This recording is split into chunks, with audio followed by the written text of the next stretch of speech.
It's the biggest weekend in submission grappling history. This upcoming Friday, Saturday, and Sunday, we've got ADCC and the competing Craig Jones Invitational. I wanted to get into this a little bit.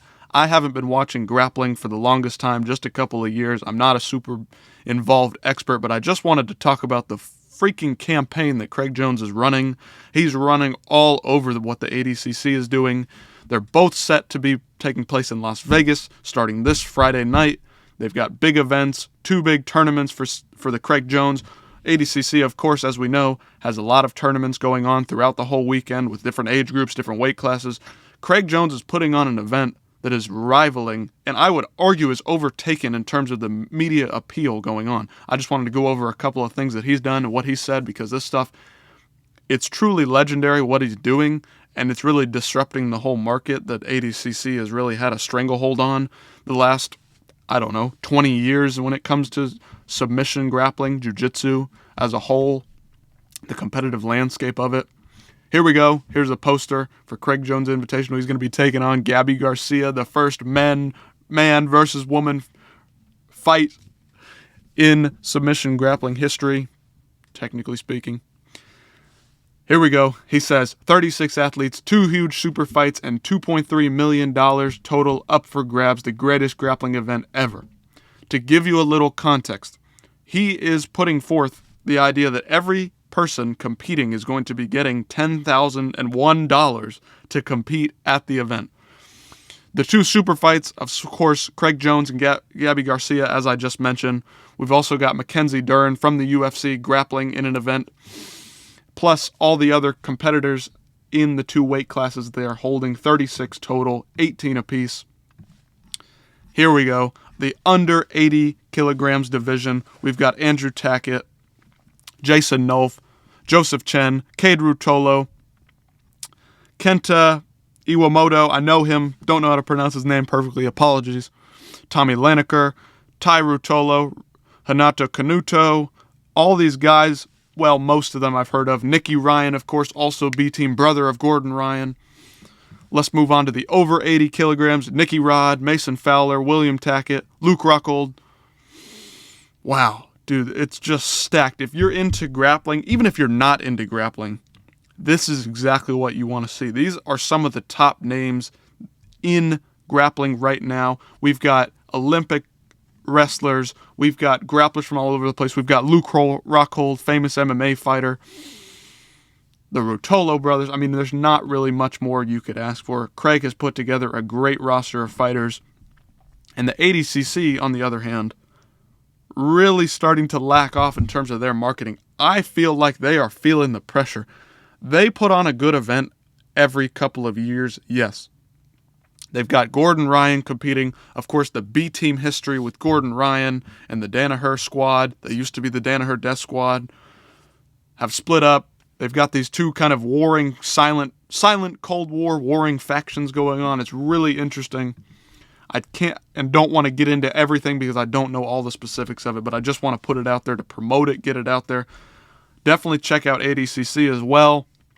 It's just not as disruptive. The media marketing behind it just isn't as strong. It's not as interesting. Craig Jones is making it interesting. He's running a great campaign, much like the recent Deadpool Wolverine movie. Not a great movie, but the campaign surrounding what is going on, the hilariosity of what is happening there is really awesome to just watch from a bystander's perspective, a viewer who's a fan of these guys. I just want to watch a couple of these videos because I just think they're fucking hilarious. Here he was with more plates, more dates. He's doing an interview with Gabby Garcia. Dude, I mean, these videos are fucking hilarious. Let me get the sound. Guys, we replaced Mason Fowler with Lucas Cannard, ADCC 88 kilos trials winner. We have closed the over 80 kilo bracket. We need your picks for the top 4 seed. I mean, just look at his outfit. Mason Fowler was a huge addition to the tournament, and they had to take him out of it. And look at the announcement he's made. He's got all this Croatian stuff going on. He's in a library. Like, this dude's running all over the world, running a great campaign. I mean, it's awesome to see. California, we showcase to you the greatest collaboration the world has ever seen. B-Team and Street F. A varsity jacket so warm you can survive the deep winter, no problem. And the crown jewel, a full velour set, fit for a king. No one does it better. Let's see this most recent video. And this Gabby Garcia interview, go check it out. B-Team Jiu-Jitsu YouTube. This stuff is awesome. It's hilarious. The interview is great. Here we go. And the only time to actually do the West.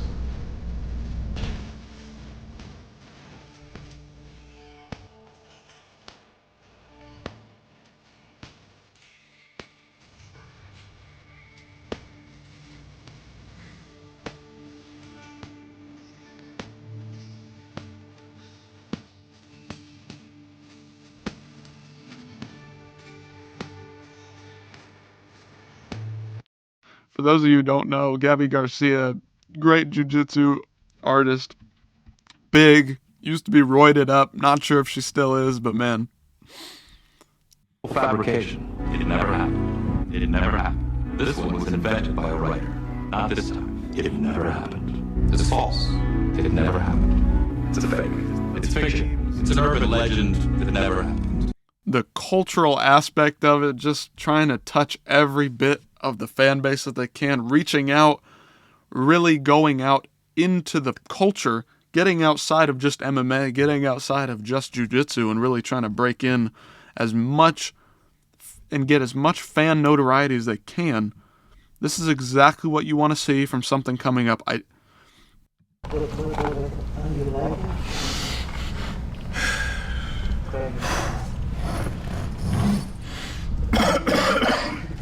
Smooth.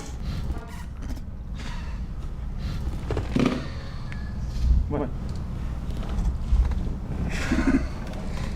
Smell it.